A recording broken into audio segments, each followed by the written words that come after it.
मित्रांनो, मी काल एक व्हिडिओ बनवला होता. त्याच्यात मी असं म्हटलो की आपल्या देशातल्या नेत्यांमध्ये एक कॉम्पिटिशन लागली, कोण कोणापेक्षा जास्त फेकतो ते. आज मला या विषयावरती काहीच बोलायचं नव्हतं, पण हे असलं काही माझ्या समोर आलं का तर माझं तोंड गप्प राहत नाही. हा व्हिडिओ तुम्ही एकदा बघा. केबल कार, फैनाकुलर रेलवे अनेक लाया हूँ। अभी हवा में उड़ने वाली बस भी लाने वाला हूँ। पानी में उतरने वाला हवाई जहाज भी मैंने लाया था, मैं समुद्र में उतरा था। तो इसके ऊपर मैं mass rapid transport system on electricity ये तैयार करके दूंगा, जो मेरे अंडर आती है, जिससे एक कोने से दूसरे कोने कब पहुंचे पता नहीं चलेगा। ये भी शुरुआत इसमें करने की कोशिश करूंगा। आता काय बोलणार? आता अजून जर काही बोललं तर म्हणतील देशाचा अपमान करताय. अहो साहेब, हवेत उडणारी बस बनवायच्या आधी रस्त्यावरचे ते खड्डे बुजवा, त्याच्यामध्ये पडून लोक मरतायत.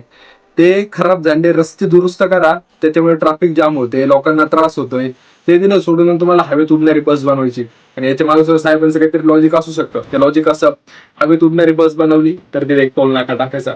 टोल नाक्यावरून बस पास झाली तर टोल कट होईल. टोल कट झाला का ते पैसे सरकारच्या तिजोरीमध्ये. हे असलं काहीतरी नियोजन साहेबांचं असू शकतं बहुतेक.